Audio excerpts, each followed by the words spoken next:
കൊല്ലുന്നതിന് പകരം ദിയത്ത് കവത് എന്നൊക്കെ അറബിയിൽ പറയുന്ന ചില പ്രായശ്ചിത്തം ഉണ്ട്. അത് ചെയ്താൽ വിട്ടുകൊടുക്കാൻ കുടുംബങ്ങൾക്ക് അധികാരമുണ്ട് എന്ന് ഇസ്ലാം മതം നിർദ്ദേശിക്കുന്നു. ഇപ്പോൾ എല്ലാ ചാനലുകളിലും ചർച്ച നടക്കുന്ന ഒരു പ്രശ്നം, യഥാർത്ഥത്തിൽ ഞാൻ അതിൽ ഇടപെട്ടത് ഇസ്ലാം മതത്തിൽ കർമ്മശാസ്ത്രം ഉണ്ട്.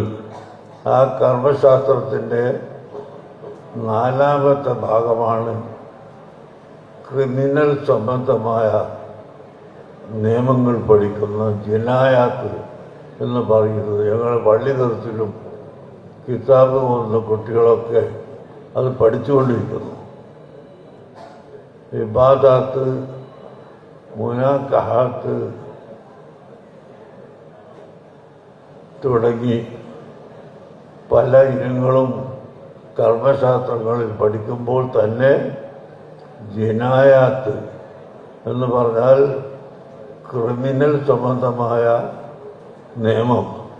ആ നിയമം പഠിച്ചതുകൊണ്ട് ഇന്ത്യ രാജ്യത്ത് ജീവിക്കുമ്പോൾ ഇന്ത്യയിലെ ക്രിമിനൽ നിയമം കൈകാര്യം ചെയ്യുന്ന ആളുകളുമായി ബന്ധപ്പെടുകയല്ലാതെ ഒരിക്കലും നിയമം കയ്യിലെടുക്കുന്ന സ്വഭാവം നമ്മുടെ കുട്ടികൾക്ക് ഇല്ല. അതുപോലെ ഇപ്പോൾ യമനിൽ ഒരു പെൺകുട്ടിയെ തൂക്കിക്കൊല്ലാൻ തീരുമാനിച്ചപ്പോൾ നമുക്ക് ഒന്നും ചെയ്യാൻ സാധിക്കുകയില്ലെങ്കിലും അവിടുത്തെ പണ്ഡിതന്മാരുമായി ബന്ധപ്പെട്ട് ഇസ്ലാമിൽ കൊല്ലുന്നതിന് പകരം ദിയത്ത് കവത് എന്നൊക്കെ അറബിയിൽ പറയുന്ന ചില പ്രായശ്ചിത്തം ഉണ്ട്. അത് ചെയ്താൽ വിട്ടുകൊടുക്കാൻ കുടുംബങ്ങൾക്ക് അധികാരമുണ്ട് എന്ന് ഇസ്ലാം മതം നിർദ്ദേശിക്കുന്നു.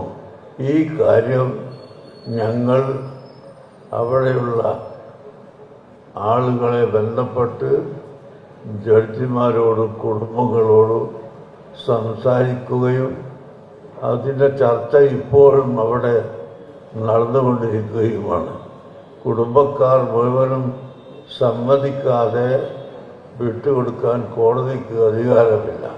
അതുകൊണ്ട് വീട്ടുകാർ മുഴുവനും സമ്മതിക്കുമോ ഇല്ലേ എന്ന ചർച്ചയിലാണ് ഇപ്പോൾ അവിടെ ഉള്ളത്. ഏതായാലും നമ്മുടെ വാക്കുകൊണ്ട് അങ്ങനെ ഇസ്ലാം മതത്തിൽ സൗകര്യങ്ങളുണ്ട് എന്നും ഇസ്ലാം ഒരു വർഗീയവാദത്തിൻ്റെയോ വർഗീയ പ്രസ്ഥാനത്തിൻ്റെയോ മതമല്ല എന്നും ലോകത്തിന് പഠിപ്പിച്ചു കൊടുക്കലും ജനങ്ങൾക്ക് നന്മ ചെയ്യാൻ ശ്രമിക്കലും ഞങ്ങളുടെ കർത്തവ്യമാണ് എന്ന നിലക്കാണ് ഞാൻ വിഷയത്തിൽ ഇടപെട്ടിട്ടുള്ളത്. അതുകൊണ്ട് നാട്ടുകാരോടും പ്രവർത്തകരോട് പറയാനുള്ളത്, നമ്മുടെ ITI പോലുള്ള സ്ഥാപനങ്ങളിൽ നിങ്ങൾക്ക് നിങ്ങളെ കുട്ടികളെ പഠിപ്പിക്കാം.